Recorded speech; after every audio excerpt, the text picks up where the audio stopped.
PD Pasar Kota Manado, tepatnya di Pasar Bersehati, petugas atau penertib melakukan penertiban di wilayah kelompok 8.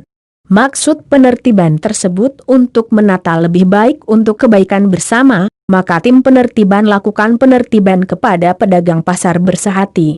Awalnya para pedagang menolak untuk ditertibkan, dan sempat para pedagang melontarkan kata-kata makian terhadap para petugas penertib.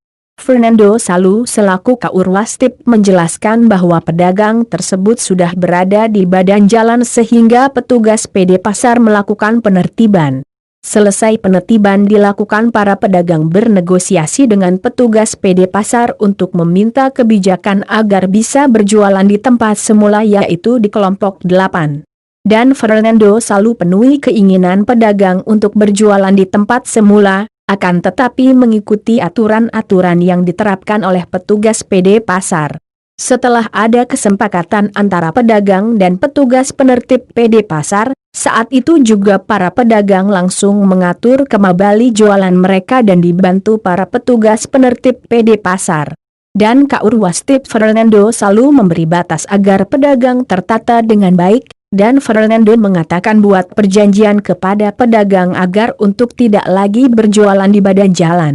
Jika berjualan di badan jalan maka petugas PD Pasar akan melakukan tindakan tegas untuk menertibkan pedagang yang mengikuti aturan para petugas. Dan Fernando berharap kepada para pedagang agar dapat bekerja sama dengan petugas PD Pasar dalam melakukan transaksi jual beli agar para pembeli dan tidak berjualan di badan jalan. Serta dorong menjual di muka, ada pengunjung mau parkir motor, dorong marah tuh pengunjung. Dorong bilang ini dorong mau baking, mau tapele dorong berjualan. Jadi makanya dorong harus di muka, dorong maju lebih ke jalan. Dan tiap hari dorong pekerja harus konsisten ke dorong. Padahal pembeli kan ada, baru yang dari belakang ini semua pasti keluar. Dorang tanya Pak petugas, masa yang lain boleh? Siapa orang yang boleh? Dia serba salah untuk menertibkan. Kita tertibkan pada orang di situ. Itu kan dianggap biaya sewa sama. Terus dorang di muka. Tiap kali tegur bakal lain dorang. Ya. Ada yang dorang anak satu yang namanya Eki, turun pelapan. Sampai dengan polisi dia biasa. Ini kan ada petugas pendamping selalu. Tiap kali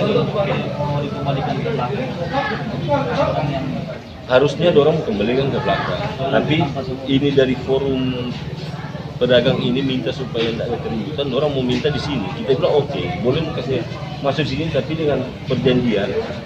Dorong yang maju ke jalan. Karena kalau dorong maju ke jalan, yang pasti dari belakang akan dorong susah dikasih.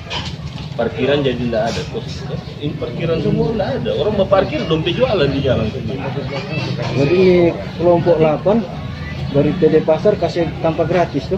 Iya, ini cuma lokasi kebijakan. Iya. Dari pimpinan. Oh, yang di belakang. Oh, dorong kasih tapi yang di sini dorong pakai. Tapi yang dikasih kebijakan di sini, tapi orang mau di muka sana. Jadi makanya itu orang Ada tanpa kebijakan di sini, orang tanpa di belakang ditarik kan? Enggak, tetap ada orang ikut. Jadi orang sewakan itu. Nah, kalau masalah itu kan orang tidak bisa masuk campur di belakang. Alasan, tapi di pasar tertibkan. Atau enggak usir no, yang tuh pada orang pelapak itu usir. Ini so ada orang. Kalau juga orang mau kosongkan yang di belakang, orang pasti akan meminta tetap di sini untuk membuat lahan per orang. Jadi lebih besar lagi nasi kilo di sini. Yang jelas DP inti demi kebaikan bersama untuk dirapikan lokasi sini. Kembali, kalau memang orang minta beki pernyataan untuk tidak maju ke jalan, untuk berjualan di jalan, dari PD Pasar pasti akan mau kasih kesempatan orang berjual di sini, tapi dengan catatan orang nggak bisa maju ke jalan. Kalau memang orang bikin surat perjanjian itu, orang bisa bawa kantor, orang silakan orang berjual di sini nggak masalah. Tapi kalau orang keluar ke jalan sana, orang bisa tindak gitu karena ada surat perjanjian nanti. ZNewsTV.com melaporkan dari Sulawesi Utara.